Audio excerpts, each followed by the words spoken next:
ABC123 chicken tendies. Good luck. Hello, everybody. My name is Lat Mackey, and this is Sequence Break, a podcast that features conversations with speedrunners, developers, content creators, and everything in between. Look at that. And this is, I kid you not, this was purely coincidental. This is episode 69 featuring JoeyBaby69. I don't know how the hell this lined up, but it did. I didn't know of it until like 10 minutes before this happened. I was in a VC with a couple of folks, and like someone just realized, like, wait, this is episode 69? That's really funny. And like, wow, really? So I just learned it like 10 minutes ago. That's kind of cool. I like the coincidence. Yeah, I would love to say there was some master plan, but literally so Joey tweeted about a new skip discovered in Sonic 2, and I'm like, oh man, Sonic 2 is one of my favorite games. So just getting that out of the way. So I was like, oh, this would be great. And then it turns out the time that it fits into the schedule and everything is episode 69. Right. So yeah. It was all planned out. I knew spiritually this would happen, so I just had to get something out there for you to notice. That's all. That was what it was. Well, thanks so much for doing this and joining, man. This is going to be so cool. I'm really excited to talk all things Sonic. For anybody who's listened to the podcast for any amount of time, you know, we've already had a few episodes. Sega Junkie, Boog to the Man, recently Argic. I mean, I'm a big fan of everything that goes on in Sonic, so this is fits right in with all of that. And I guess first, let's get started with like where you got your start in gaming. Like, what is kind of like your intro? When were you like before even speedrunning and all that kind of stuff? How did you get started with playing games and stuff like that? I can't recall what game I played first, but this might be sacrilegious to say, but I think my first system was the Super Nintendo. Oh, and I first played. Just kidding.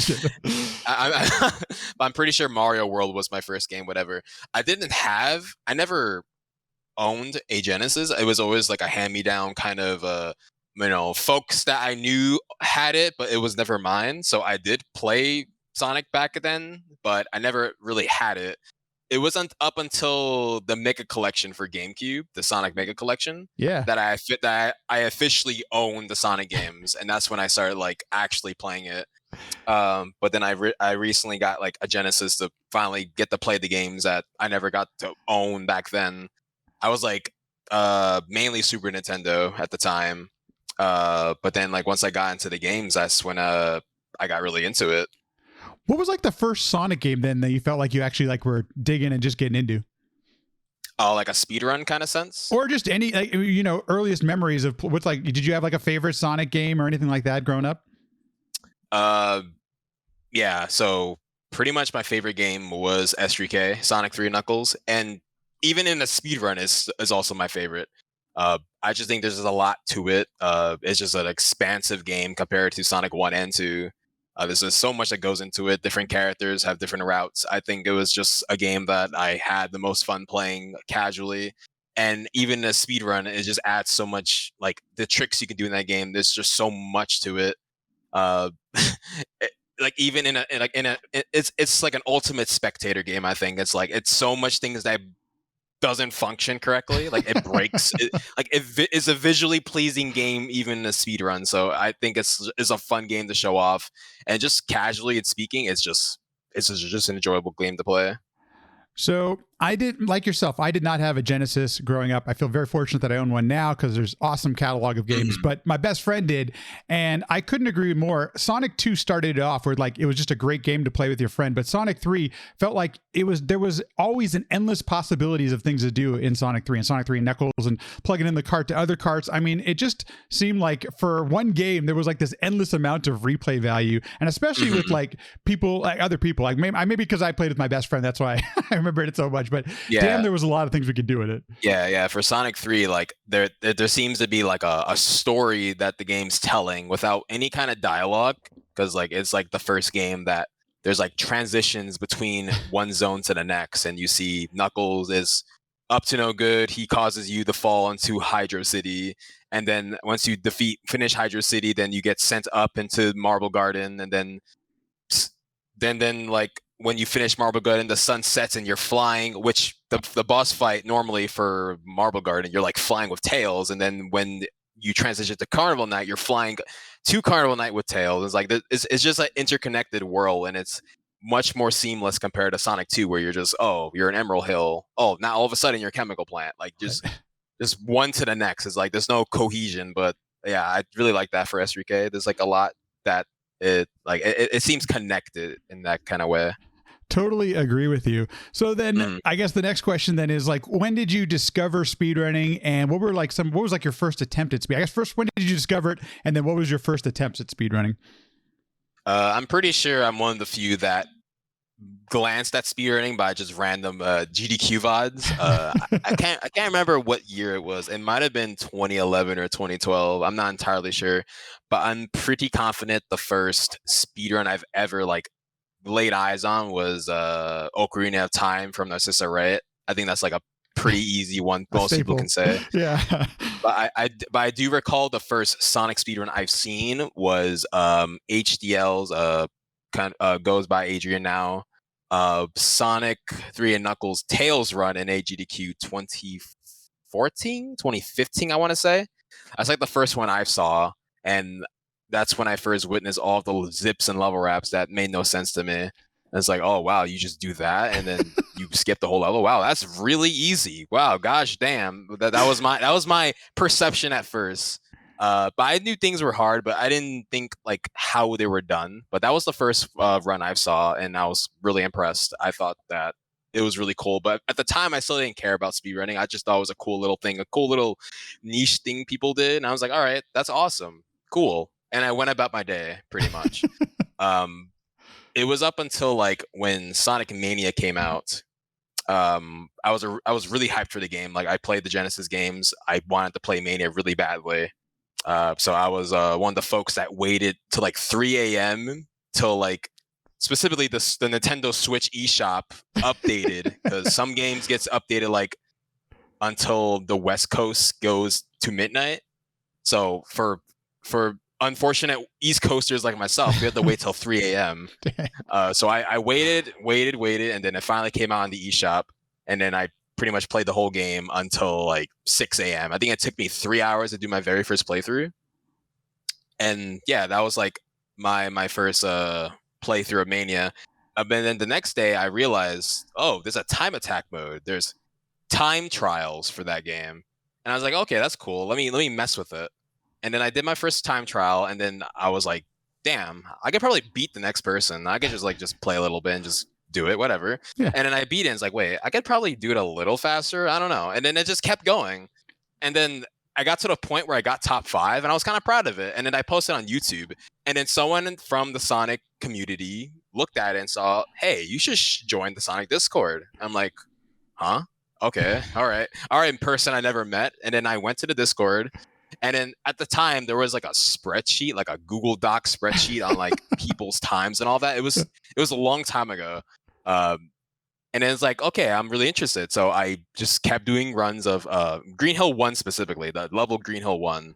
And I just like grinded that out until I think at the time the record was like not even sub 30 seconds, sorry. It was like 30 seconds and something centiseconds. So I wanted to beat that. And eventually I did. And like soon after I beat that time, a runner called Matuni, which was a really old head in the Sonic community, we went back and forth continuously, and he's still someone who regularly chats in my streams. Cool. He's a cool dude. He's probably like my first competitive rival in speedrunning. Like I beat his time by like centiseconds, and he just beats it like a day later or two, and then we just go back and forth.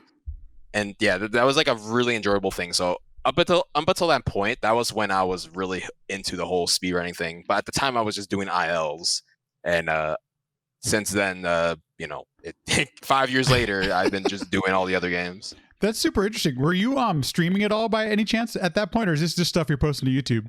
Oh no, this was a YouTube thing. So I just recorded off my crappy Elgato HD60 that crashes like 50% of the time.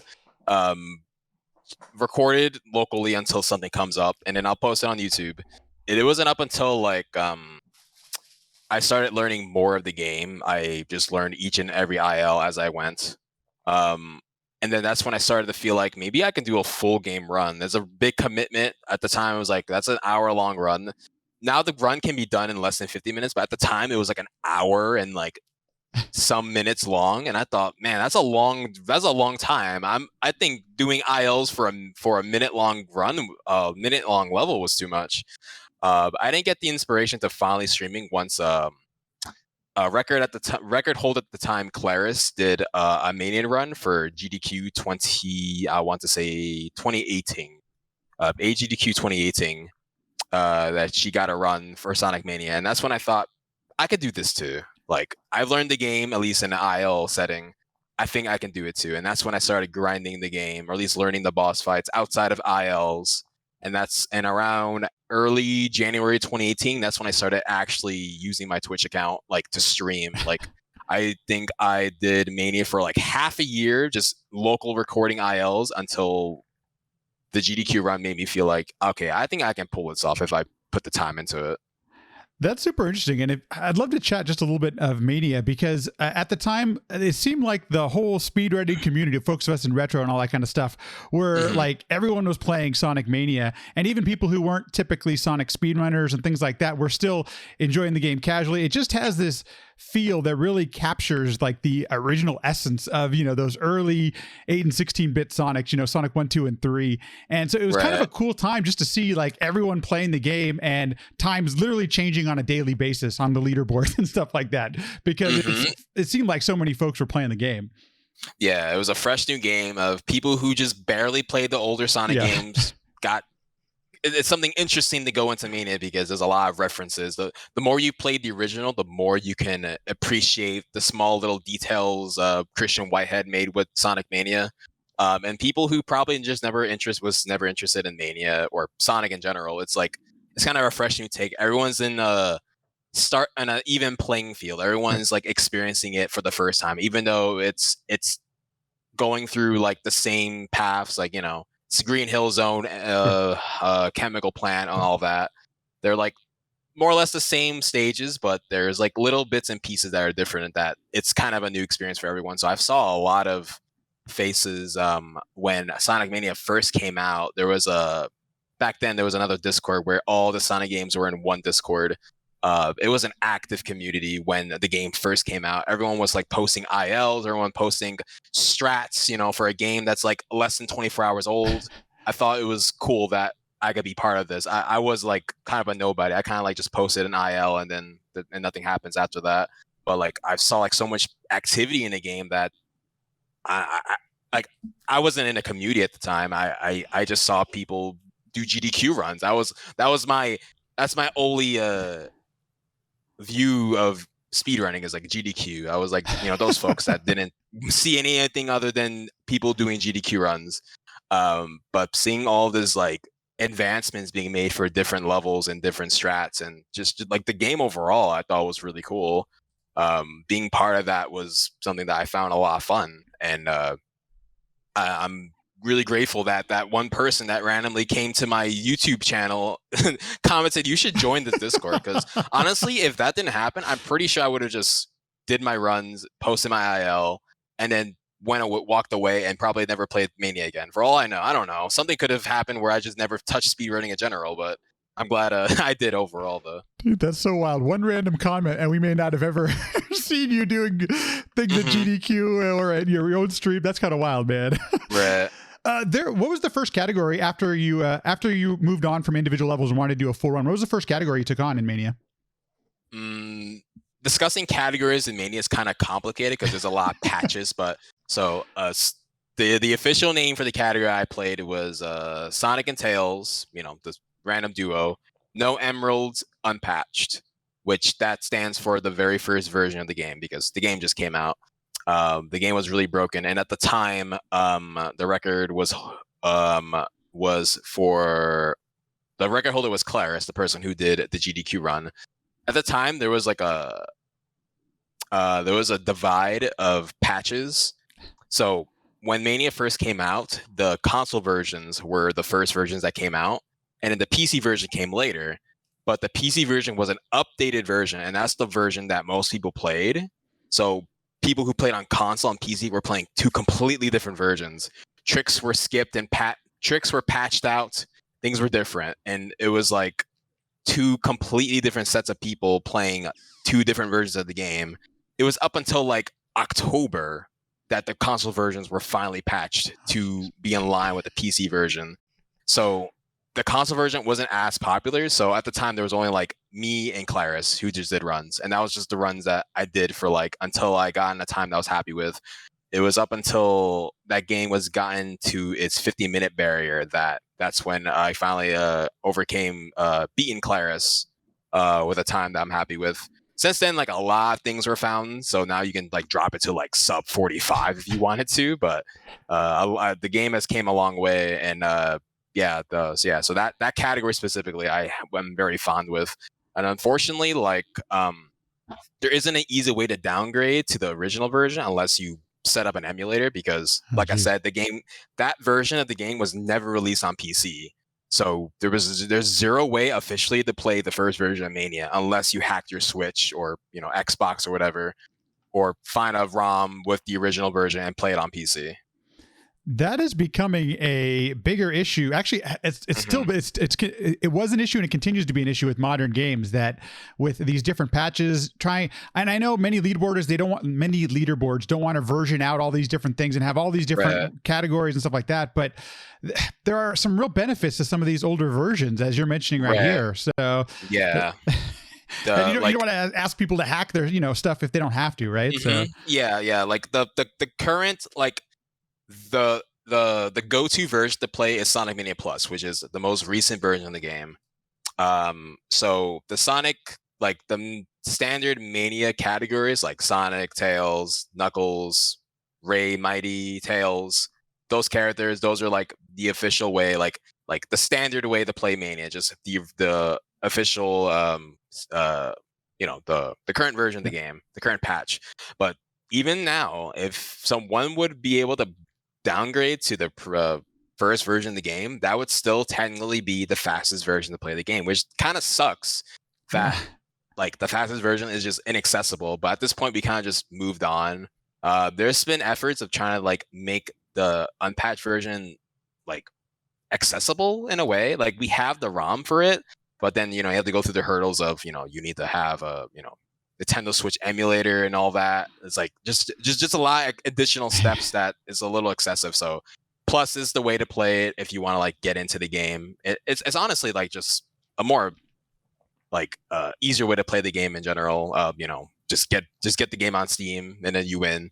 But there's a lot of extra things that quality of life changes that Plus added into Mania, which it just makes the game just more easier to run.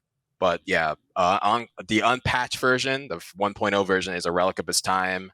I do enjoy it a lot, but it's just something that we just have not the easiest access to, which is unfortunate to say.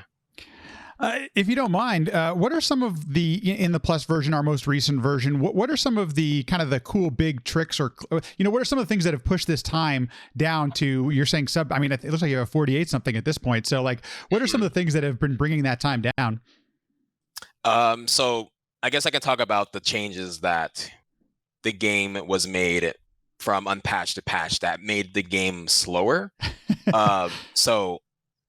For I guess a more technical change, when Tails is off screen, normally in unpatched, he isn't unloaded, so pretty much when Tails is away from Sonic far enough for a set amount of time, the game despawns him and then he flies back to you. So pretty much, so he's in far away. So when you're playing through the levels, Tails flies back to you and then he comes back to you.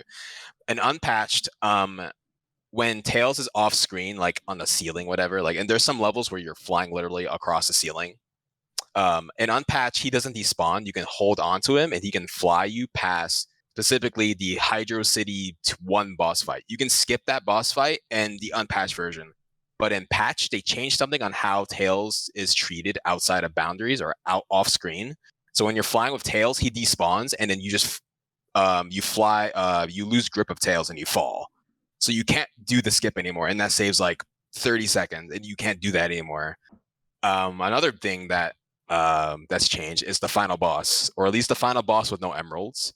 In the Plus version, there is a cycle that he does every time you damage him, where he puts you into a different room and you fight against one of the hard-boiled heavies, which is the mini bosses in the game.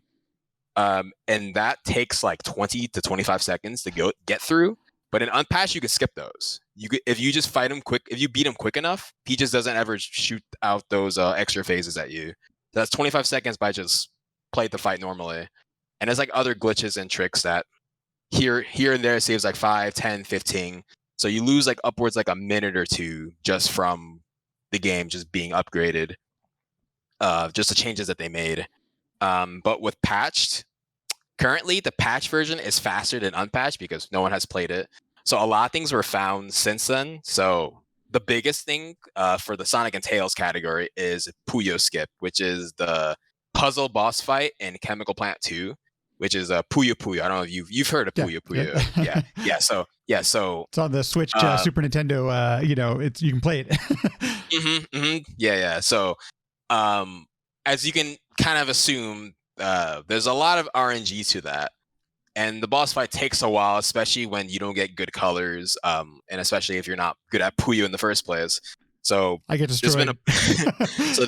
So prior to Puyo Skip being a thing, for the nature of Puyo Skip or the Puyo fight, a lot of runners are really okay with losing like 40 seconds to it because, hey, at least I didn't lose a minute or a minute and a half. So people are taking humongous time losses because, well, it could be worse. So people are losing like 40, 50 seconds to Puyo Puyo because it's a puzzle game. What can you do unless you're a master at it already coming into it? Then you're losing time all the time. But a recent skip was found, a setup where you can skip the entire boss fight using like really precise clips and wall clips and Tails manipulation to not only skip the boss, but just do the level just faster overall. Like you're skipping through the whole stage, and a stage that normally takes like, I want to say give or take like 3 minutes total to beat, you can beat it in like a minute and 10 seconds plus. So you're saving almost 2 minutes by just playing the stage normally, like skipping the stage and the boss and not doing the whole Puyo fight, which is probably the biggest time save that game has gotten over the course of like the last recent year. There was a point where the game was dormanted for a while and no one was playing the game, but a little after Plus was like the newest game, people were just picking and piecing new things and figuring out how to save more time because Unpatched was only available for like a year, and we've had the Plus version for 4 years. So there was just a lot of developments that we just found over the course of the next 4 years. The Plus version has been available, so it brought the time down a lot. It's kind of so in my world, anything over like a half an hour can be kind of a brutal speed run, especially when you have to like, reset 40 or 50 minutes into a run. Are there places like, what are the things, is there RNG going against you? What are some of those things that prevent, really bringing your time down as you speed run the game more? Yeah. So in Mania, there are, unfortunately RNG boss fights, specifically in, Studiopolis Zone Act 1. You fight a hard-boiled heavy that's in like a plane or whatever that shoots missiles at you, and the hard-boiled heavy throws 3 colored missiles. 2 of them is one you can't destroy; it's just something that you have to evade, and the other one you can send back at him. And it gets sent in an order, so it goes one from into the other. So the optimal way is the first bullet is the one you can reflect back. But sometimes it's the last one in the row that comes in, and they come in 2-second intervals. So essentially, like you can lose a maximum of like 10 seconds because the game just wants to send the reflective missile the latest. That's a minimal time loss, but when you're doing like, hardcore record runs, that's a lot of time you don't want to lose. There's also another boss fight in, what's the stage called? I'm forgetting. Mirage Saloon Zone Act 1, you're in the playing with Tails. It's the sky chase stage of the game where you're flying with Tails and the train comes in. There's a boss that gets unleashed, which is like a flying caterpillar that comes from the sand, jumps at you, and you have to defeat it when it hit it when he jumps at you. It does 3 different phases. He can jump at you one single time, which is bad. He can come from a side and jump from the side. Not also good neither. And there's another where he jumps 3 times at you in succession. That's the best pattern. The worst you can get is 6 singular jumps, which loses like 9 seconds maximum, which has happened to me more times than I can count. That is so painful. Just for nothing. So give or take, RNG loses you like I want to say like 30 seconds at worst. If the game just hated you one day and just gave you the worst RNG imaginable, that's 30 seconds right there, and there's nothing you can do about it. It's kind of interesting. So you mentioned when you started doing the game ILs 4 or 5 years ago, and yet I noticed that you're still running this game. You've submitted time as recently as 2 months ago. What is kind of the thing that keeps you playing this game? I've always like wanted to go back to Mania, but I just never been like wanting to do the same category. So the category that I've been playing much more recently is the All Emeralds category. I've never done All Emeralds until a couple months ago. There's a lot of different changes to it. And it was always a category that I thought can be improved a lot if enough tricks were added into the run. At the time, the record was a 51-minute time by Rafflemere, and there was a couple skips that weren't done in the run and a couple mistakes here and there. And that was without like the new Puyo skip. We haven't found the new Puyo skip yet. So once that was found, that's when I thought, okay, this run can be dropped really hard. How low can it go? I don't know. So I wanted to give it a shot. And from a 51-minute time, with all the new discoveries, the game had a pretty decent resurgence. We had Zandre, we had Popo, we had Rafflemere come back into the game. We had like Liam, we had a couple of folks getting back into the game. Just kind of just learning the game with a new pair of eyes, because we have just more tricks in our disposal. And from a 51-minute time, we dropped it down to a mid 47-minute time with all the new tricks. And I think we can still drop it to a 46 if someone wants to put the effort. I think 46 is probably like the GOAT time to go for if you want to like push that time to a really optimal level. But you have to settle with the RNG factor of the run. It's still a 40+ minute time, a 40+ minute run. So that's just a lot to go through if you want to get that time.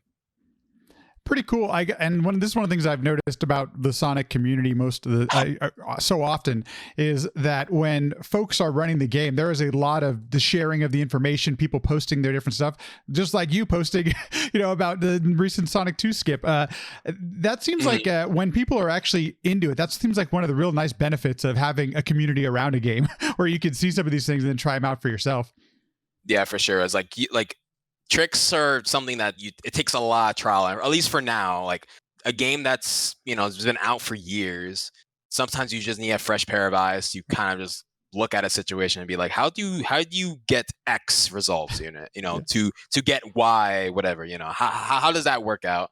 I guess this is my part to cue in transition to Sonic 2 because of the recent trick that was found. So, Sonic 2 has been around for like 30 years, whatever, and maybe the game's been speedrun for like maybe 15 plus, maybe more, who knows. So the game has a lot of tricks that's been found before then. Like we've known about like the level wraps for Metro 2 and 3. Those are tricks that's been known for a long time.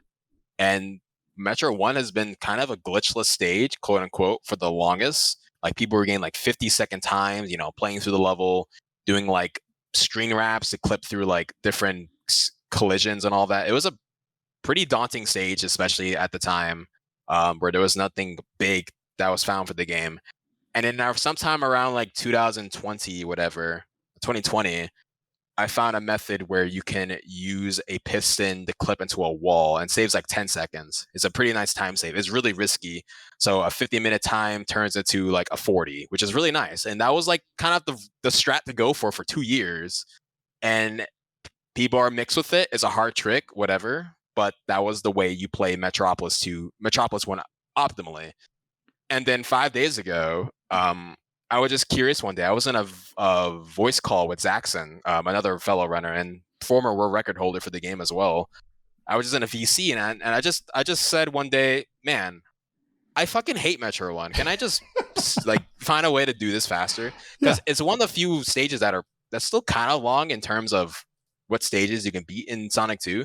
Like this, like Emerald Hill, you can beat in like 20 seconds or 35, 20 here, 30 here. But Metropolis is like 40 on a good day. So it's kind of a long stage compared to everything else. I was curious, like, okay, you can level wrap in the last two acts. Could there be something for Metropolis 1? I just got curious. So if you aren't familiar with like how how the level wrap in Metro works, is that like um in Metropolis specifically is the only zone in the game this happens is that when that the level wraps vertically. So pretty much like if you're there's a certain section in Metropolis 1 where you can like fall infinitely. Like you just keep falling down. So you go from the bottom of the screen and you come back from the top, and then you just keep going until you get out of the situation, which is really weird. So when you pan the screen down and jump, it like wraps the screen like vertically, which is really weird. But the cool thing about that is objects, which is like the piston, gets deloaded. So it just ceases to exist until the camera pans back to it. So what you can do is if you find a way to do that state while you're standing on it, it deloads off of Sonic's feet and it gives him a weird property where the game doesn't know where he's standing on, and it makes him gives him the ability to phase through floor and the walls, and it's really weird. It's been done in Wing Fortress. It's been a known trick for a long time, but it hasn't been implemented in any other stage until this new trick here. And ironically, a new level wrap was found for Hilltop Zone that also uses a slope glitch, weird property, whatever. That's also a harder trick. That's a different thing altogether. But Metro 1 is easily one of the biggest tricks found for that game. It saves like 12, 13 seconds, which is huge for a game like Sonic 2, where you get praise, you get confettied on you if you find a 1 second time save, let alone 13. So and a lot of people hate Metro 1. So honestly is also a stage that is also a level wrap that I think people can actually do with enough practice. So for people who've been getting like 50 minutes, maybe like 50 seconds to a minute into their normal Metro 1s can now get like 30 seconds. And that's like a huge time save. It's like, yeah, this is like good shit. It's like I can't believe like this has been undocumented for years. It's just been found like recently, super recently, and I'm glad I found it because we're approaching a minute barrier for Sonic 2. Me, Yandis, Zaxxon, Ashore, a couple of other folks have been like hardcore grinding this game to its limits, and at a point we thought 13 was as far as it can go. 5 years ago, we thought 14 was the max it can go from Mike89 when he did his run back in 2017. Summoning Salt did a video when that was the record at the time. That was like, that's Sonic 2. The book's closed for Sonic 2. There's nothing we can do about that. And in 2020, we hit our first sub 14 with a 13:59 by Super Boom Fan. And now I currently have the record with 13:35, but at a point, I think we can see our first 12 if you implement all the new strats that were found. And yeah, all thanks to like the community, all thanks to Joe Stansky right here, one of the first like runners of the game. He was like this was during when SDA was like the prime standard for speedrunning. So all thanks to community, we got this far. When you first showed that, when we just started streaming, I didn't know what Stansky looks like, interestingly enough. And Mike89's been on the podcast, Sega Junkie known now.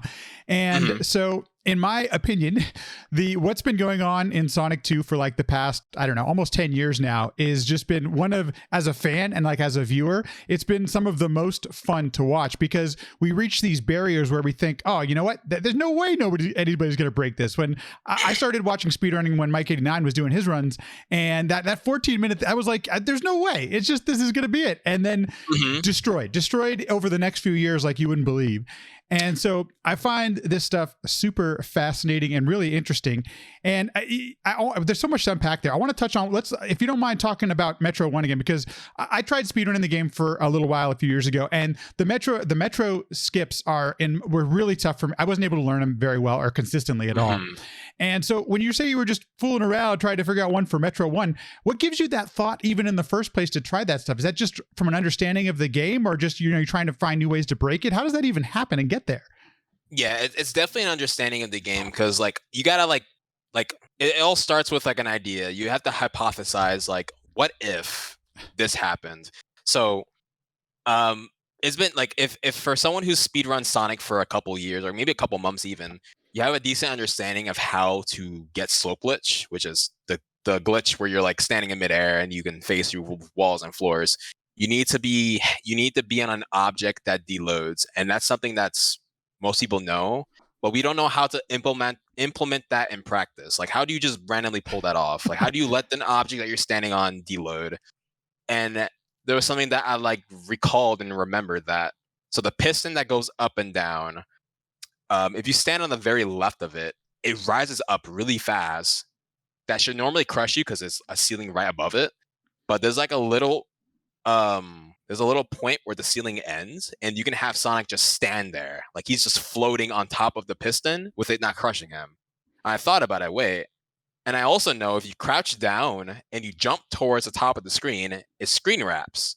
So the object deloads in that state. So I put two and two together. Okay, if I screen wrap, crouch down and let the screen come down, walk towards the piston, let it rise me up. So I triggered the screen wrap where I'm still standing on it, then it deloads. And I thought, like, holy shit. At the time, I didn't know it was possible yet. I just like thought about it, like, why shouldn't that not fucking work? So I tried it. And for like the longest time, I didn't know a setup. But like the setup that I do in the run now was a known then. I didn't know how to pull it off. So I was like, okay. So I found like some arbitrary way. I had to like, you sit on top of like below the piston, let it barely crush you, you jump and you let it clip to you into the floor, and then you screen wrap, and then you do some bozo weird jump angle, whatever, and then it phases you up. That was like the first way I found it, which is really bad. Now it's much better now with like community looking into it for a couple days. Right. But yeah, it's like, holy shit. I can't believe like it was possible. And it was like the first piston in the game, like the first piston in the level. And no one just kind of thought about that, I guess. I mean, neither did I. I've been running this game for 2+ years, and I never considered it until like one day I bored in a VC call in Discord. So it was a really interesting find. And now like people have a couple of ILs on already, like 27 here, 27 there. Originally the level was like 40 seconds long. Now you can do in 27. And now people are like just pumping out 27s ILs because it's actually not a hard trick, at least like, you know, in an IL setting. It's not too bad, which is like, thank God, because if it was hard as hell, the run will never be, the run will just be infinitely worse, but it's actually not too bad, which I'm thankful for. So if people are watching the video version of this, it's March 26th. This is the world record currently. It hasn't been verified yet, but I'm sure it will be very soon. And one of the things so I was lurking live. I actually got a chance to watch you do this live. But one of the interesting things as I've watched the VOD a couple of times is just from some execution standpoint and some things, there's actually a fair amount of time to save, even with the current strats you have going. And that's super interesting because when you're caught up in the moment as a fan, I'm like, oh, this run's amazing, you know. But right. Where are some of the places just without any new discoveries do you think you can save some time in the current run? So I guess before I get to that point, 2022 in general for Sonic 2, there was just a bombshell of new strats. Like prior to then, a lot of people took a lot of the task strats for granted. Like, there's been a task out for Sonic 2 for a couple of years now. It's been like sitting on YouTube for years, and there was a lot of ridiculous stuff that the task does. And a lot of people just took it and just said like, okay, this is not viable, and then kind of brushed it aside. So I guess people just had an epiphany and just thought like, wait, why can't we just do this in RTA runs? So I believe the first things that were found is setups for existing task strats. Before Metro 1 happened, there was a lot of effort put for like task strats that, you know, the task did. Finding a way to implement that in RTA. So finding like, you know, frame setups and all that. A lot of the help by March. Well, March has also assisted for Metro 1. I'll get to that in a bit. But for a couple of the strats that were found for some level wraps, Shore, Neandis, and Zaxxon put a lot of effort into finding new setups for Casino 1 level wrap, Casino 2 level wrap, some tricks. We call it jungle skip for Aquatic Ruin Act 2. You can just skip like pretty much most of the stage. Chemical Plant 1 level wrap, a task zip that you can do in Hilltop 1 that saves like 5 seconds. And for Metro 1, one that I looked into and found, the community has looked into many ways to optimize that. Marsh_TV, another runner in the game, found a way to know the timing on when to walk towards the piston, because if you do it too early, then you get killed, you get crushed by it. If you do it too early, then it rises up and you lose time. But so March found a way to gauge a visual cue on when to jump towards the piston is by using tails. So tails is tails goes into a really consistent cycle when the piston drops. So you can like look at his tails animation and know how much time has passed to know when to time your jumps. But yeah, a lot of stuff was found in 2022. So anyways, back to your question you asked. Time saves you can add. So the Casino Night 2 level wrap I didn't go for, and I also lost like 2 seconds doing the normal route. So that level wrap can save me 13 seconds. Oh man. The record is 13:35. You can add another 13 to that. Jeez. And Hilltop 1, I didn't get the task zip. I messed up, and I can save another 13 seconds on that stage because it's such a humongous, difficult trick to do. But if you get it, you're rewarded heavily. So those 2 stages already 26 seconds. I lost like maybe 2 to 3 and the entirety of Mystic Cave, maybe 3 or 4 actually. So that's already 30 seconds. Oil Ocean 2, I made a big mess up in the middle of the level, so I lost me like 4. And then by Metro 2, I didn't get my optimal 13 IGT strat. I messed up a jump, so I had to resort to the 15, 16 second IGT strat. So I lost another 2 or 3 there. And in Wing Fortress, I messed up a jump, so I had to take a backup to get up to a section of the level, and I lost like another 4. Give or take, that's around 40 seconds. Add 40 seconds to the 13, 40, 35, you can get a 12 with that. But I didn't emphasize how difficult some of the strats are. So specifically Casino Night 2, it's a 6 1-frame perfect trick. You need to land 6 frame perfects in a row to nail the level wrap, because the level has a lot of sub-pixel manipulation. So little minor things you do in the stage can affect whether a zip that you do in one save state gives you like no speed, and another zip on another save state gives you like a crap ton of speed and you get a level wrap. Like little things like that affects the level. And in order to consistently get it 100%, you have to like play through the level like frame by frame, almost identical. So there's a lot of pausing to it, and there's just like you have to just nail the frame perfects. And if you don't, then 10 seconds gone right there because your setup is all ruined. And it's like a really hard thing to do. So getting like a low 13xx time is probably one most people would want to go for. 12xx is a completely different ball game. You have to nail all the tricks and no mess up, and of course not getting nervous while you're doing it. It blows my mind that that's where we're at in speedrunning, where Sonic 2, a game that, you know, has been run now for years, 6 frame perfect inputs, you know, to, you know, get a competitive top, you know, I assume it's gonna be like top 3, if not world record run going for it. You also touched on something I think it's important for those that aren't familiar with Sonic 2, or at least it's in-game timing. So when you pause, you're not necessarily costing yourself what a person, you know, an RTA, a real-time speed run might cost, what the time might be for that. So just to clarify, it's kind of mind-blowing that we're at this place. And this is thanks to you, Zaxxon, many others who keep running this game and keep this whole thing alive. It's pretty cool, though, that that's possible without any new tech discovered. Like, basically, if somebody wants to grind for that, they have an opportunity to do so with the tech that's currently out there. Now, it's incredibly challenging, but the fact that that's a thing that can be accomplished currently is kind of wild. Right, for sure. Oh yeah, another trick I forgot to mention. Noob guy mentioned in the chat there, El Pro. That's a new zip in Casino Night. Not Casino Night. Chemical Plant 2. A funny little story about that. So, I've already mentioned like a bunch of like the top runners finding the newest strats and all that, but the Chemical Plant 2 is a really funny one. It's a really interesting one. So that was found by a Twitch chatter in my chat that was playing the Nintendo Switch online version of Sonic 2 casually. And just like, so there was like a day I was just like playing, I think I was playing Pocket Adventure at the time. I was Sonic Pocket Adventure. I was speedrunning that, and I get a chat message saying, "Oh my god, I found a new skip." And my first initial reaction is like, "Yeah, okay, all right, all right, no vid, no did, all right, Yeah, bozo." exactly. I didn't say that, but No, like, but that's what I you're was thinking. like, I was like, whatever. Like, Yeah. if I don't see any video, I'm not gonna pay much mind to it. And the person, and also the person's name was Cubby Cat. Just a lurker on stream. He plays like Sonic on his side. Find some stuff. Here and there. And then the next day, he says, "Oh, I got a 36 time and Chemical Plant 2."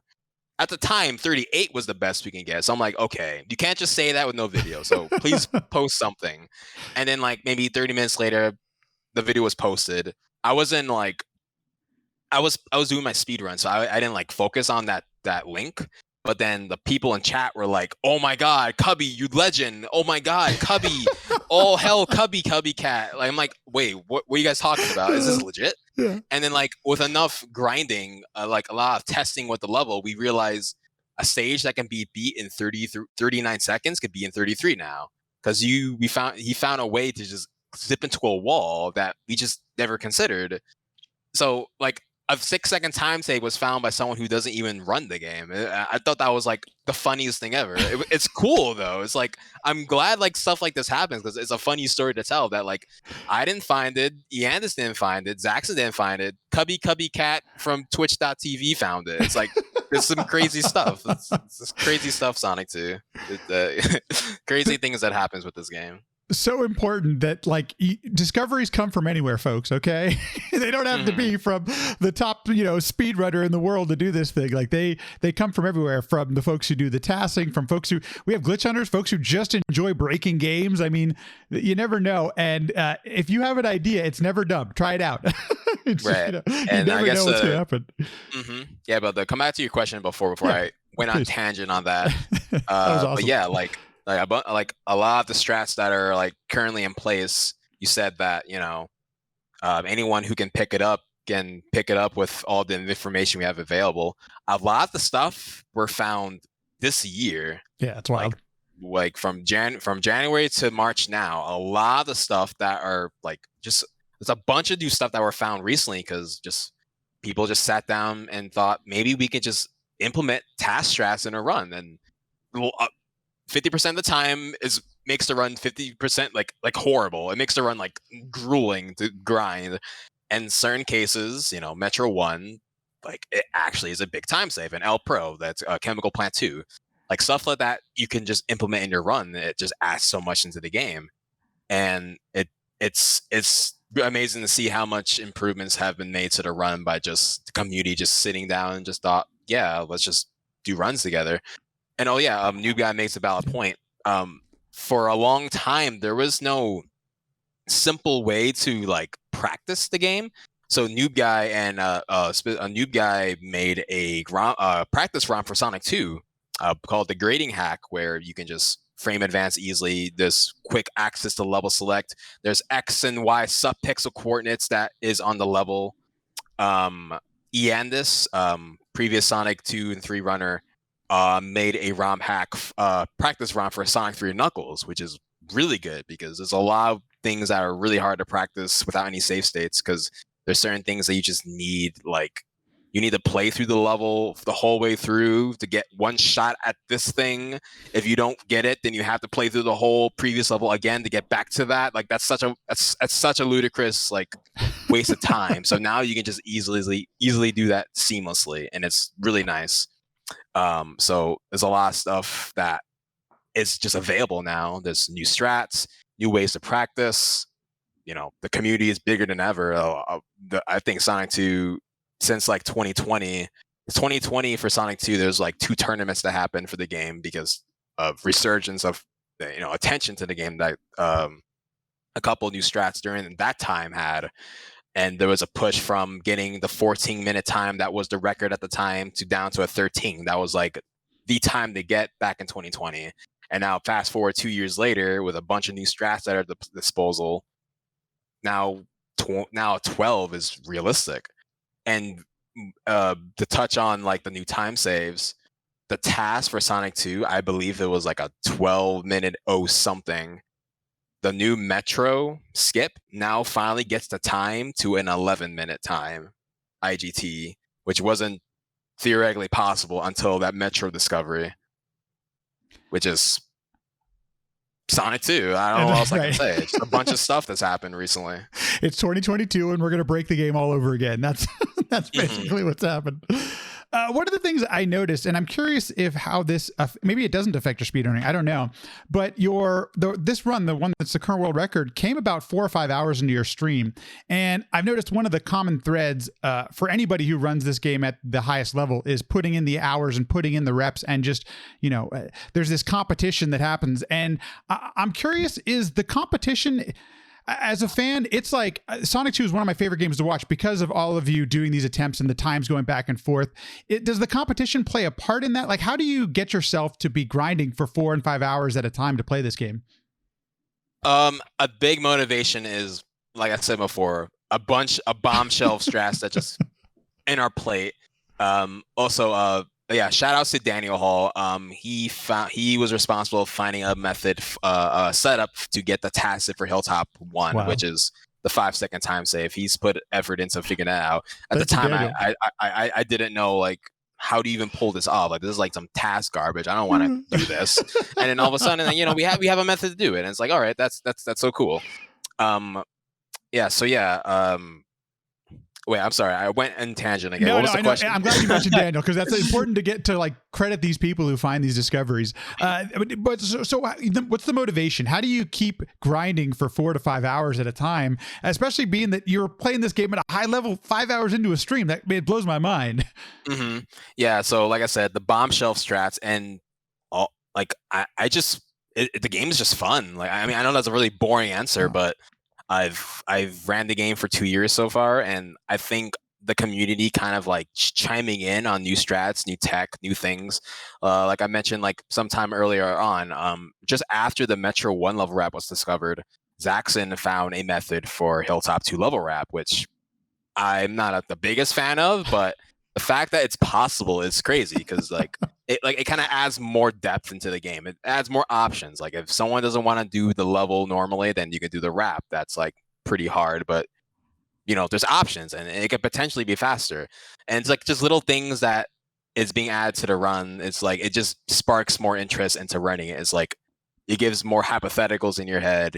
What can this time become now? Or with this is found, I wonder how my consistency will be now. Or with this new setup, I wonder if I can do this faster, or I can do this more consistently. It's like a lot of questions in your head, and it's like, I wonder if, like, how far can this go? And as of now, we're still like trying to piece together things that could theoretically be possible. Currently, we're looking for a way to do the Casino 1 level wrap in a different way by clipping through the floor.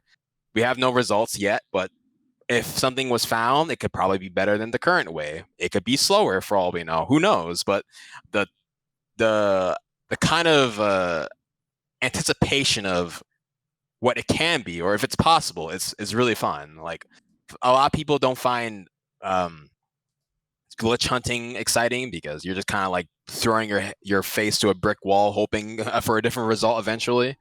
But when that does happen, it's really exciting, and maybe you might find something new along the way. Maybe something minor, something minute, but I don't know. I think the process of potentially looking for something in a game brings me back to it. And these days, I'm just looking for maybe consistent strats for things that we already know. Like, I could just run the game the way it is and never look for anything again, because as of now, 12xx is possible, albeit difficult as shit, but you can do it. Yeah. But I say there's always room to improve it even further. Like, even before Metro 1 level wrap, it was still possible to get a 12. You just had to play like a task at that point. Like, just gold every split. Maybe you can afford to lose 1 or 2 seconds, but no more than that, loser. And then you can get your 12. But Metro 1 came and went, and maybe making current strats less bullshit, and then you can probably get through like the early game finally. Like, little things like that. And it's like, it's stuff like that that makes me want to go back to it, because there's something in me that tells me that there's stuff that we don't know yet, that we haven't implemented. We just need to find it. So the runs that we're pulling off, like the new time, the new strats, the new ILs that are adding on, culminate to all the discoveries that people are finding, and that's the kind of thing that drives me to keep running the game and the other games as well. Not just Sonic 2. Just the community effort, and it just sparks more interest into playing these games. So one of the last things I want to cover about Sonic 2, and this is actually, I should have known this, but it was a bit surprising when I was researching a little bit of this, is that Sonic 2 is a leaderboard, only 217 players. Compare that to like Sonic Adventure and Sonic Adventure 2, where they have like 700, 1,000. It kind of blows my mind that, relatively speaking, especially compared to like Mario and some of those other communities, it's not that large.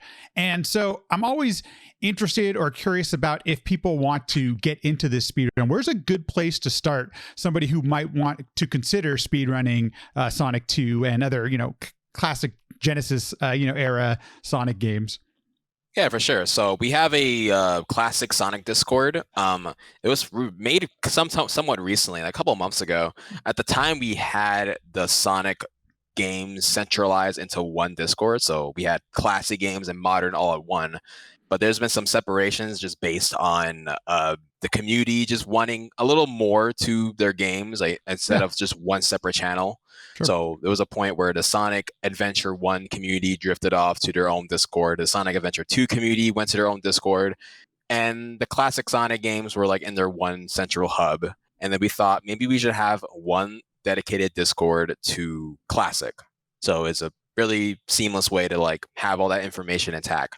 So I definitely recommend the classic Sonic Discord. If you go into mostly any classic Sonic game on SRC, speedrun.com, there should be a little logo that has the Discord icon, and it should send you straight to where you need to go. There's a Discord channel for pretty much every Sonic game, classic-wise. You have Sonic 1, 2, 3, even the mobile games have their separate channels. Sonic 1, 2013, Sonic 2, 2013, Sonic Mania, Sonic whatever. Right, Sonic 06, all the other ones. Yeah, exactly. Mm-hmm. So yeah, we have a couple pinned comments for Sonic 2 specifically, since we're in the topic Sonic 2. We have a video guide by Shore. He has a pretty decently comprehensive guide of a lot of the major strats. Would have to be updated because the game just keeps getting new stuff for some reason. But I've made some guides here and there for a couple strats. But a lot of the information you would want will definitely be in the classic Sonic Discord. There's a lot of active people discussing new strats, finding ways to break the game even further. I've enjoyed it, and there's a bunch of people, really nice, lovely people that have no problem to assist you if anything you have. We've been getting like a runner here and there that comes in and learns like, hey, I want to run this game, and we are more than happy to help. The game is complex. The game used to had a reputation where it was like the easier of the three before all this stuff. Like it was kind of like the glitchless version of Sonic, if you want. Because Sonic 1 and 3 are glitched nightmares. They're busted as all hell. And Sonic 2 was at a point where you play the game relatively normally until you get the Metro, and then before Metro it's kind of like, oh, you're like playing glitchless, except a little funny little zip here and there, and that's about it. But now it's gotten to a disgusting behemoth of a game, and love or hate it, it's faster. So it's it is what it is. But yeah, there's a lot of stuff to the game now, and if anyone wanted to take in the task of probably learning it, I mean, even if you don't, there's also glitchless categories. Glitchless has been getting a lot of resurgence. We recently had a rule change where, strangely enough, we started to disallow a certain clip into the game where. And Casino Night 1, it's really easy to clip through flippers.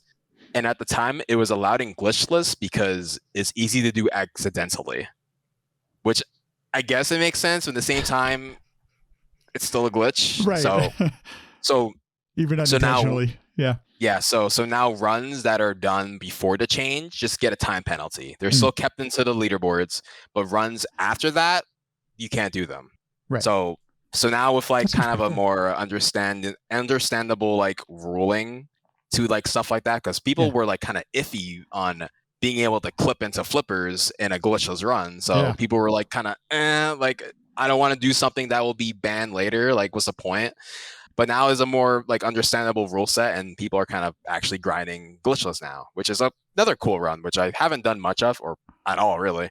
But there's many ways to play the game if you don't prefer the crazy glitches. But if the glitches are kind of your cup of tea, then there's a lot of guides, a lot of help, and people are willing to help along the way. I think that's cool too, that you can accommodate those runs that came before. You don't have to just invalidate them. I think that's actually a really pretty good compromise for all things considered. Yeah, for sure. Yeah. It's something that we didn't want to like kind of punish people for playing the game that the rule says was fine at one point. So yeah, it makes sense. I'd love to touch upon. So you mentioned you run all but different kinds of Sonic games, and after you'd finished Sonic Mania, or not finished, when you had tried something else other than Sonic Mania, what was the first like classic Sonic game that you actually attempted? After Mania, the first classic like original trilogy game I played was Sonic 3 Knuckles, which some people will say is probably the worst choice to make because at the time it was like the gauntlet game. You just had to like have balls of steel to kind of like push through that, especially when you're first learning it. But at the time, like Sonic 3 Knuckles was my first like classic trilogy game I played. It was quite a doozy to go through. I believe my first finished run was an hour and 40 minutes. The record's like 29 minutes. Yeah. So yeah, that's quite the while. So there's just a lot to learn in the game. Because punishment for messing up tricks is huge in that game. The biggest reason is that for certain levels, I'll give you an example right now. Marble Garden Act 1, you level wrap in that stage to get into the Act 2 boss in Act 1, which is like a weird thing because the levels are interconnected. So there's still remnants of Act 2 still loaded in Act 1. And if you level wrap, you go to the far right of the stage. So you're in a garbage area in the level where it's technically Act 2, but it's not. It's just garbage data. So you can find a way to maneuver where the loading zone is for the Act 2 boss. And you can kill the Act 2 boss and beat Act 2 and Act 1, but beating Act 2, there's a transition that goes into Carnival Night, so you go to Carnival Night straight out of Act 1, and it's really weird, but there's a really bad offside to that because the game doesn't properly save your progress until you beat an Act 2. Since you completely skip Act 2, you go straight into Carnival Night, which, according to the game, you haven't beaten Marble Garden yet. So if there's a point where you soft lock in Carnival Night, you're back to Marble Garden because the game doesn't recognize you beaten in the first place.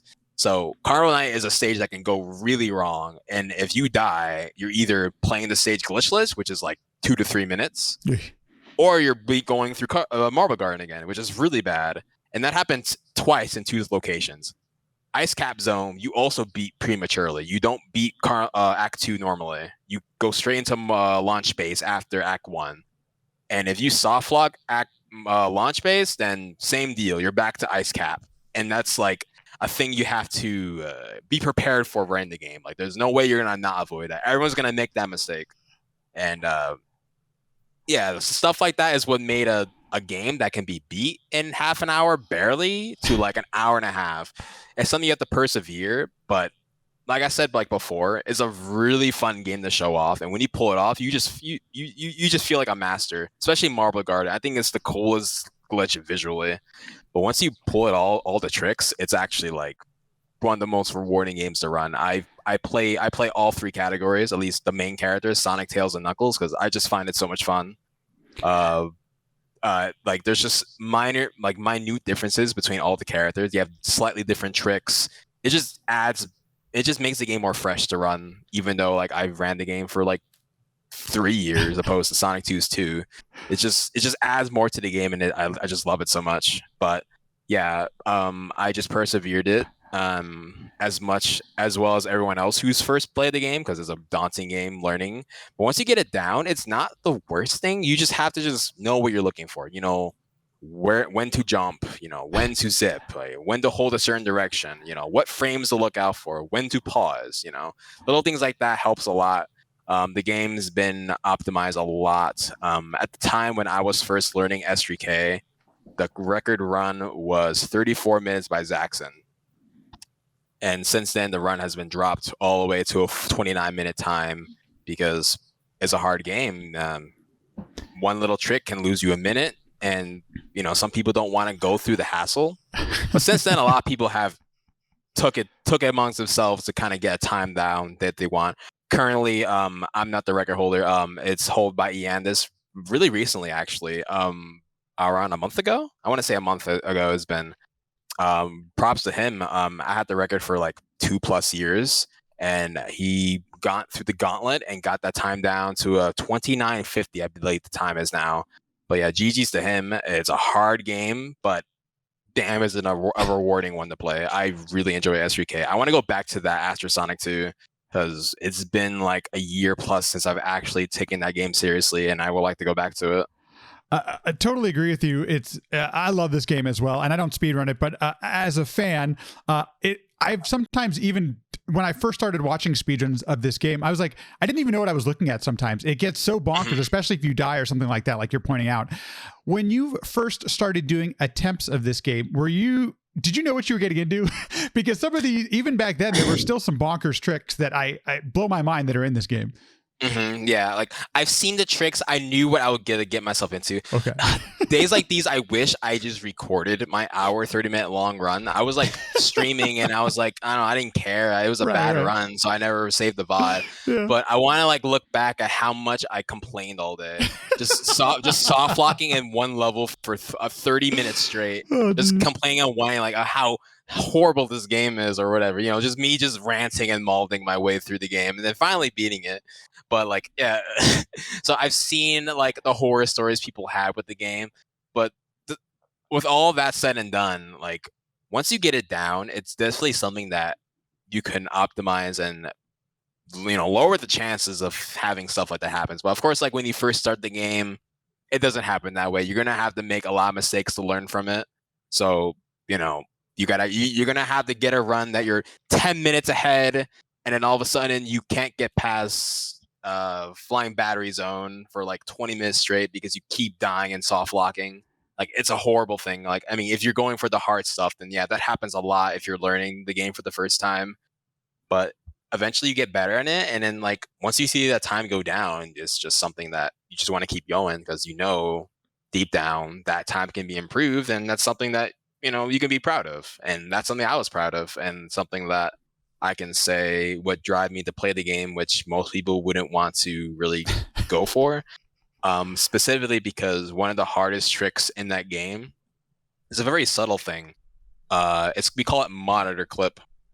And that is in Lava Reef Act 1 at the very end of the stage when you killed the boss. So when you defeat an Act 1 boss, a signpost falls from the sky and lands on the floor. If it lands on a certain point, on certain sections, sometimes a monitor pops up and you get a monitor.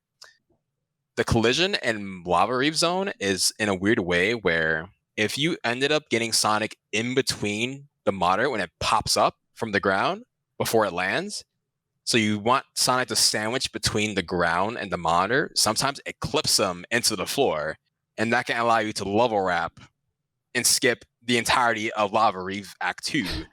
But the problem is that you get one single try. That one single monitor is all you get. If you mess it up, you lose 1 minute. You lose an entire minute because you didn't get a double frame perfect trick. And that can just seal the deal of the run. I mean, if you're going for optimal times, that is. So brutal. Mm-hmm. First of all, it's awesome to hear that you want to return to it. Not going to lie, as a fan, very excited about that. But the number two, what are some of the things that you'd like to, or that you are going to need to incorporate into your own run to try for record again and to bring the time down? There's been minor things added to the run since I've last got my 2750. My 2957 time. There's a slightly faster method to Metro 2. There's a way to get hits on the boss fight faster, which saves like 5 seconds. And there is an optimal way to play through Sanopolis 2 faster by using a fire shield. Normally, what most people did is run the level with a lightning shield.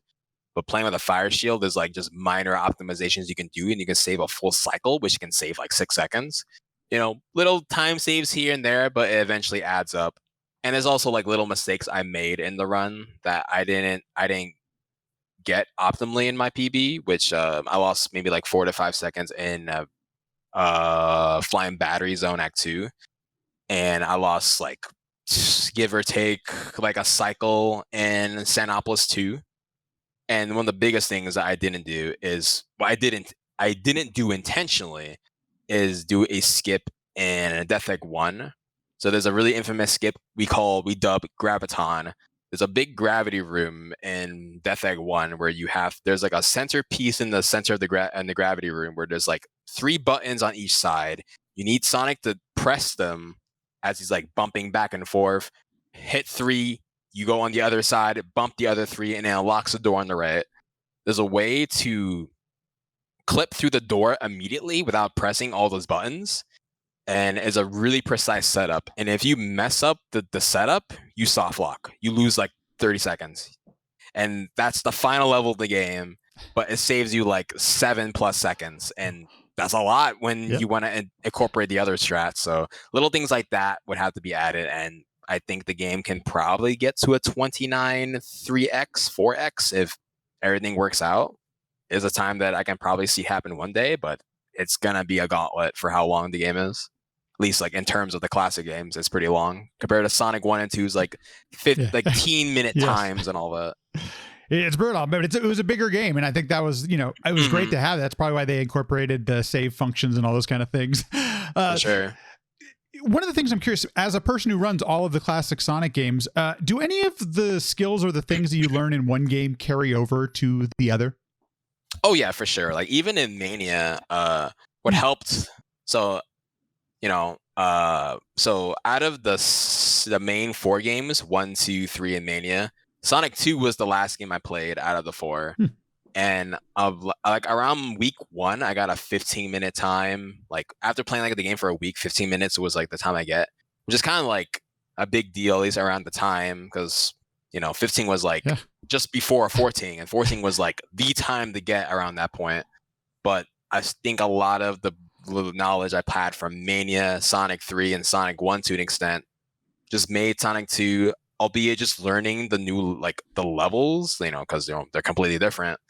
And some of the minor mechanical changes from Sonic 2 to the rest of the series, it's just a matter of just learning the level routes, because at that point, one of the biggest things to know about classic Sonic is knowing how to move, like knowing your movement, knowing how to optimize your spin dashes, and that's stuff that just carries over seamlessly in Sonic from Sonic 3 or Sonic Mania, if those are the games you played first. Sonic 1 has no spin dash, so that doesn't exactly count. But a lot of the general movement carries over really nicely from Sonic 2, so you just have to just learn the little things that are slightly different with it, especially like the levels, knowing how to do the strats that's required of it. But yeah, I think if you played Sonic Mania, like if you are a current runner for one Sonic game, it's not the worst to pick up another one. It's a lot of the info that you gain from one Sonic game can decently carry over to the next. You just have to implement the new things that are different from the one you played previously. I didn't even think to ask this, but when you play Sonic Mania, what controller do you use? Like, how do you 6-tap? I mean, are those kind of things? What kind of controller are you using for Mania? Oh man, I've had quite a journey with controllers.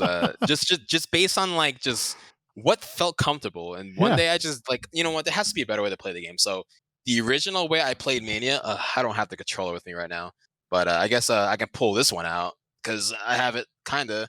But if I had the grip, I played Mania with this. Oh no, the Joy-Con.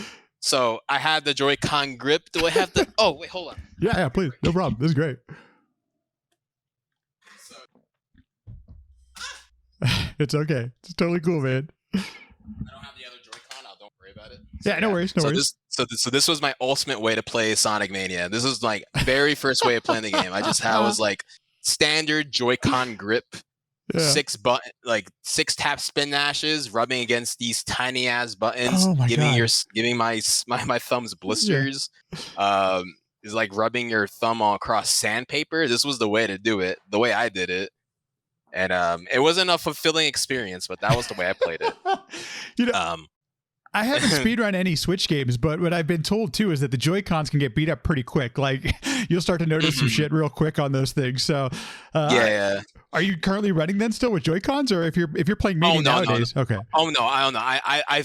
I've changed. I've saw the light. I'm just going through like my controller phases. Yeah.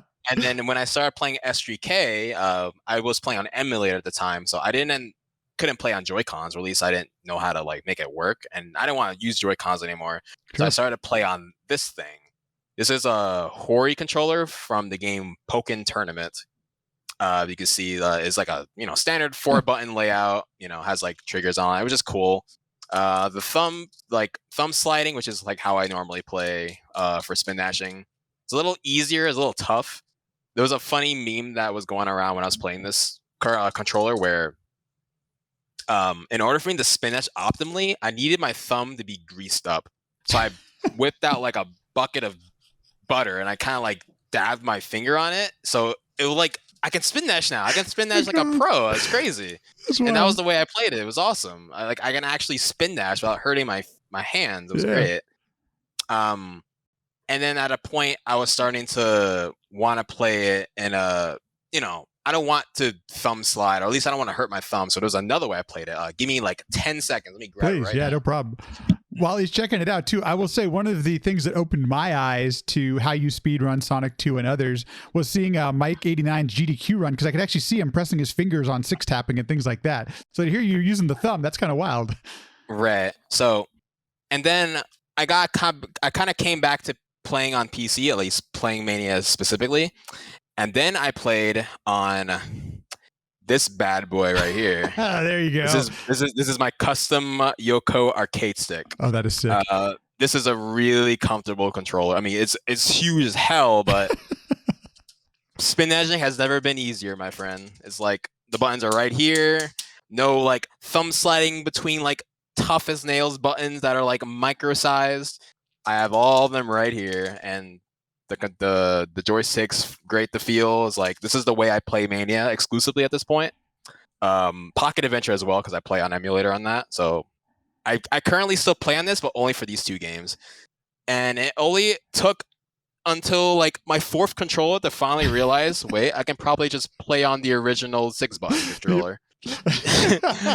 So 4 controllers later, I'm finally playing on a 6-button. So, you're back to a 6-button. This is definitely the way I enjoy playing the trilogy on console. And it's a great controller. It's like I still thumb slide on this. Yeah. I kind of do it. I kind of have a hybrid.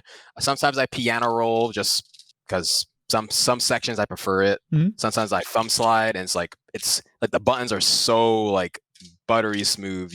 It doesn't feel like anything's stopping you from going from one button to the next. It just like slides really nicely, and the button it's nice to press too. So I can get my spin dashes really optimally with those. So those are the 2 I play on currently, and probably the ones I'll stick to forevermore. Thanks for sharing the controllers, because as any speedrunner will tell you, you will go through more than one controller over the journey of any game that you run. So I didn't even think about the joystick. That was a smart idea. But so it's funny that it comes full circle back to the 6-button.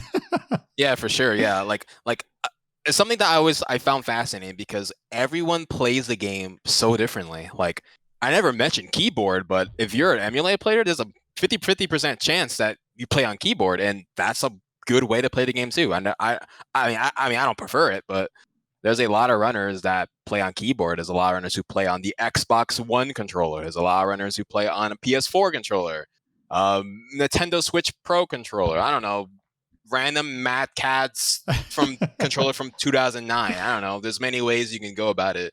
It's like, as long as I think it was a meme. There was a point where someone played on an Atari 2600 controller. I think it was a joke, but you can technically play on that if you wanted bad spin dashes. But yeah, like if you don't think that you can run the game, like, I mean, I played with this. Yeah. It's definitely possible. You gotta put the work. I mean, honestly, but actually, I say play into something else. But it can be done.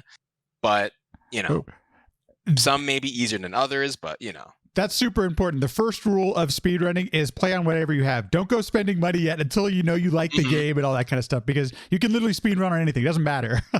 Yeah, for sure. Like, If I can run on this, then I think anyone can run anything, because this is like, if I want to be perfectly honest, I can't believe I played on this thing. Like, it it feels like so hard these finishes, but it's possible. You can do it. Like, I won't dissuade anyone if that's the early option. You can get it done. That's all I can say. Like, you can pull it off, but if it's within your means, consider potentially getting like something that's probably won't give your thumb blisters if you can get around it. But I found my ways, and I definitely took a lot of avenues to find So ones cool. that are ultimately comfortable for me, that I don't think I would want to switch. But a long time coming. But hey, I definitely don't feel like I will be switching controllers anytime soon. That's so cool. It's really cool to hear just kind of the journey and the things that you do with your speedrunning, because it's really a lot of fun to watch as a fan. I am curious. We've seen all these amazing things you do with the speedrunning. Do you get a chance to casually game off stream or anything, or even on stream? Do you what kind of games do you enjoy nowadays if you're not speedrunning a Sonic game? To be honest, I don't play much outside, but the very few I do, I spend most of my time playing fighting games. Oh, cool. It's just something I've been finding fun. The recent game I've been playing is Melty Blood. It's a recent Melty Blood game that came out. Fighter type Lumina came out around September 2021.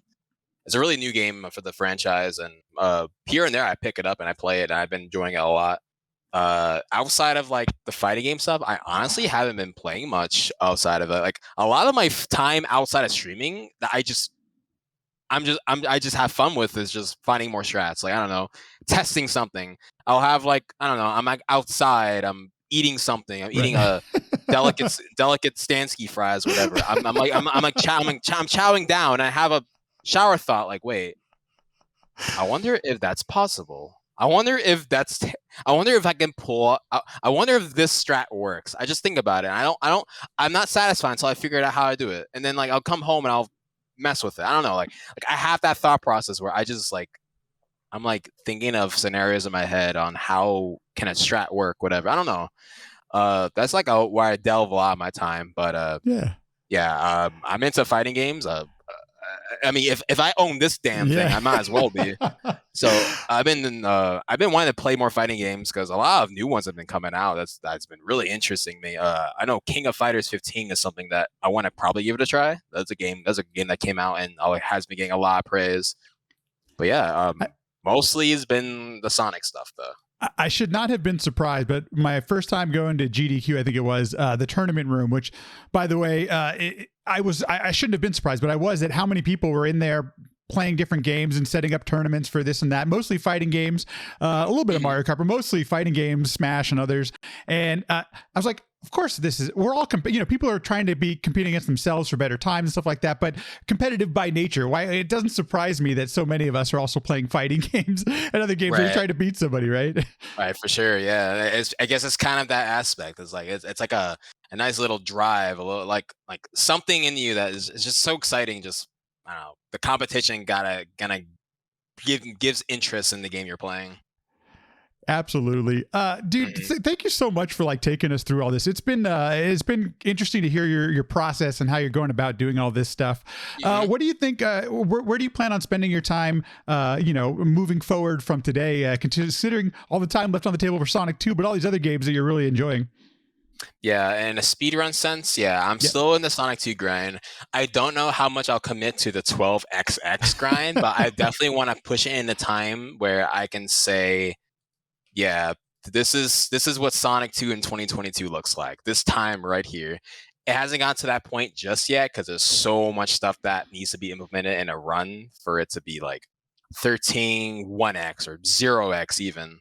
So there's a lot of work to do. Not just me, but other runners as well. Zaxxon's been on the grind.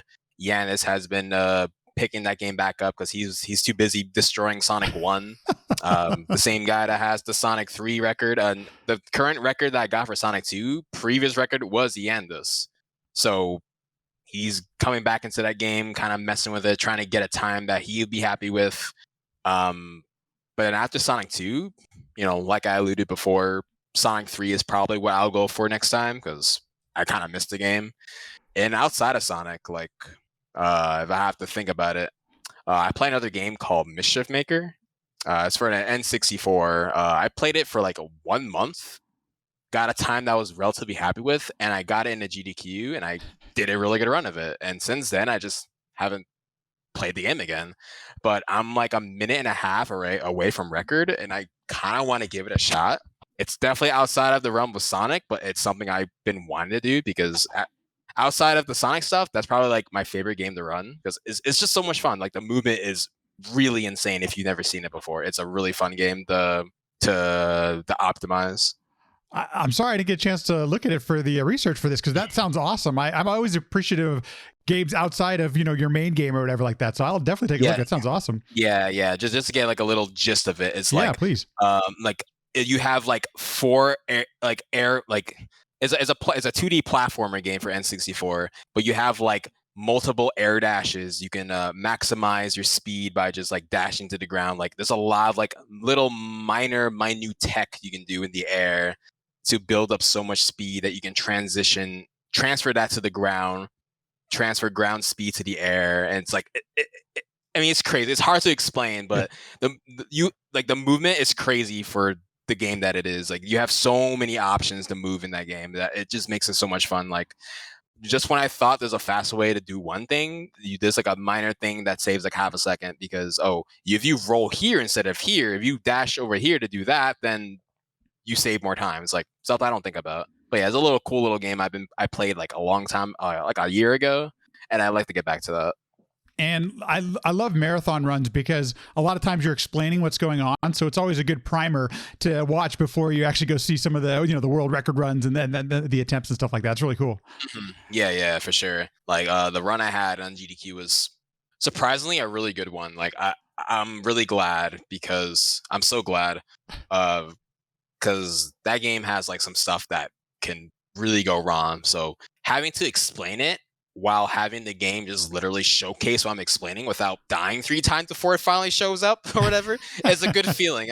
It's probably like the one GDQ run I'm really happy with because like things just worked out. I'm so surprised. That game is a bitch sometimes, but it working out the way it did, I'm so glad. It's probably like one of my best GDQ runs. That it was a really good showcase of the game. Well, if I may give a shout out, one of the runs that I really enjoyed, if we're talking on the GDQs and that, the AG2 2020 with you and Zaxxon doing Sonic 3 Knuckles, I thought that was another really it's a fun watch. And I know things don't always go the way you want them to, but seeing a race like that at that high level with both you and Zaxxon, I thought that was a really fun one as well. Right. It definitely shows how volatile the run is in a speed run because like if that was like a different time, different day, if we had different breakfast before that result could have been swapped. I could have been eating shit. Well, Zaxxon could have gotten record or something. Like it's that kind of game. It just kind of is at the moment anything could have happened. Like it's such a volatile game. It's so destructive. A lot of people were like questioning if this is even like this is like a game you could do in a race setting. Like sometimes it works out. Like me and Iandis had a race like for a marathon a couple weeks ago where we were pretty much neck and neck for like for Sonic 3 Knuckles, of course. Where we were neck and neck for like most of the run, but sometimes it doesn't pan out like that. And Sonic 3 doesn't pull its punches. But yeah, that's a really fun watch too. Awesome. Totally. That's I always wonder that too. I've never been on the games committee or anything, but sometimes when you're like, is this going to be a little risky? We can actually see an ending when we finish the game. It's a legit question sometimes. So. So if people want to check out your attempts, they want to watch live, your YouTube's great, but where can people find you, on Twitch, on YouTube to watch some of this stuff? It's always great watch to see. Yeah, for sure. So I go live at twitch.tv/JoeyBaby69. I think the layout has my name somewhere, but yeah, you can use that as the name. And my YouTube account is the same, JoeyBaby69. So I post little strats here and there. I'm not super active on YouTube, but I want to be. Maybe some content that I would like to provide whenever I get the time for it. Currently in the Sonic 2 grind over my channel. I don't know how long I'll be with the grind, but Sonic stuff in general will be around for a while. Because I think Sonic has just been popping off for this year. So I've been on the grind for that. And I guess if you're interested, my Twitter handle is @baby69 Joey, because JoeyBaby69 was taken somehow. So yeah, I also do the posts occasionally here and there. So yeah, I still do the runs, and it's been a blast so far. I'll include the links to all this stuff in the show notes and also the description if you're watching on YouTube, as well as the classic Sonic community Discord. I think it's a good place to start. You probably know this, but as I was searching your name on SRC, like there's a JoeyBaby68, which is kind of bizarre. I don't know if that's a troll. But, I saw that one point. I won't get into too much detail, but like, yeah, JoeyBaby69 exists, and like that person posted on. I think it was a brief period where SRC had comments on videos. Yes. And this random mysterious creature called JoeyBaby69 posted something very, shall I say, not safe for work. I don't know who it was, but that's all I will say. It has been deleted, but I don't know who it is, but someone was definitely having a fun time. Apparently, so I see stuff like that. I automatically think shenanigans. That was a thing that happened for sure. I always question that, right? Anytime I see something, I'm like, nah, I'm not sure. I don't even know if I want to click on that name. I'm not gonna lie. So yeah, for sure. Yeah, for sure. Well, Joey, once again, man, thanks so much for taking the time, dude. This has been a ton of fun, and I can't wait to see what is left inside. I mean, there's just so much going on that folks. Go follow anybody. Go just watch some Sonic, because classic Sonic games are just a ton of fun to watch. And what's going on right now, Sonic 2 is just kind of unreal. It's been a lot of fun to watch. So thanks so much for doing this, dude. Yeah, for sure. There's no better way to be involved in the community, or maybe just be a spectator, than now. This game is in. I would say Sonic 2 is in a renaissance right now.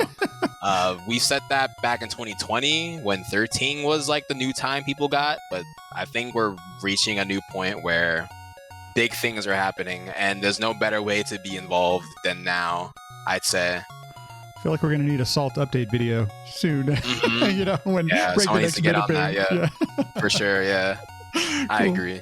Hey, thanks, man. I appreciate it a lot. Thanks so much for doing this. Yeah, thank you so much for having me. Thanks everyone for listening, watching, viewing, liking, subscribing, and sharing. All of that stuff goes a long way to helping out the podcast.